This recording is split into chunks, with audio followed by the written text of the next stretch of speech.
అంగన్వాడీలు చంద్రబాబు మానస పుత్రికలు. అంగన్వాడీల వారి సంక్షేమం, అంగన్వాడీ కేంద్రాల అభివృద్ధికి చంద్రబాబు కూటమి ప్రభుత్వం కట్టుబడి ఉందని పేర్కొన్నారు. గత దుర్మార్గ ప్రభుత్వంలో నేడు అంగన్వాడీలు రోడ్డెక్కాల్సిన పరిస్థితి లేదని, అధికారంలోకి వచ్చిన అనతి కాలంలోనే 3 హామీలు అమలు చేశామని తెలిపారు. గత ప్రభుత్వం కేంద్ర ప్రభుత్వం మీద తోసి గ్రాట్యుటీ అమలు చేయకుండా అంగన్వాడీలను మోసగించిందన్నారు. జగన్ పాదయాత్రలో తెలంగాణ కన్నా ఏపీలో జీతాలు ఎక్కువ పెంచుతామని చెప్పి పెంచకుండా మోసం చేశాడు.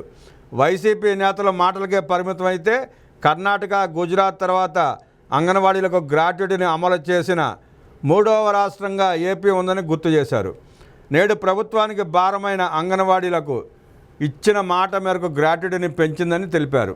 అలాగే అంగన్వాడీలకు అదనపు యాప్ల భారాన్ని తగ్గించిందని తెలిపారు.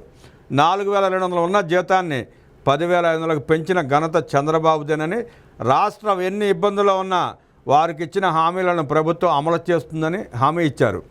జగన్ తన పాదయాత్రలో 17,000 అంగన్వాడీ కేంద్రాలు నిర్మిస్తామని దొంగ హామీలు ఇచ్చి ప్రభుత్వం వచ్చాక ఒక్క సెంటర్ను కూడా ఏర్పాటు చేయలేదన్నారు. 2014, 2019లో దాదాపు 18,500 సెంటర్లను ఏర్పాటు చేసి 40 లక్షల మందికి లబ్ధి చేకూర్చిన ఘనత చంద్రబాబు ప్రభుత్వానిదని గుర్తు చేశారు.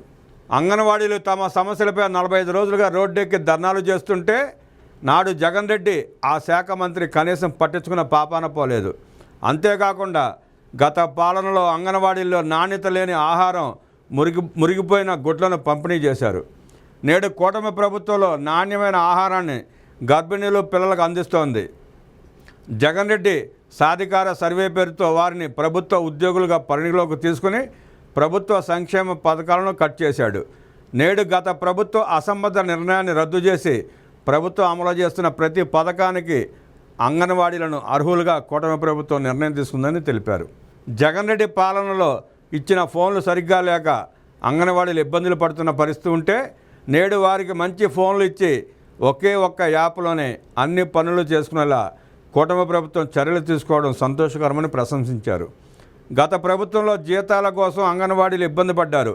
నేడు చంద్రబాబు పాలనలో 1వ తేదీనే వారు జీతాలు తీసుకుంటున్నారు. అంగన్వాడీల అభివృద్ధి, సంక్షేమం కోసం చంద్రబాబు ముందుంటారు. అంగన్వాడీలు చంద్రనకు అండగా ఉండాలని ఈ సందర్భంగా అంగన్వాడీ డ్వాక్రా కమిటీ అధ్యక్షురాలు సునీత కోరారు.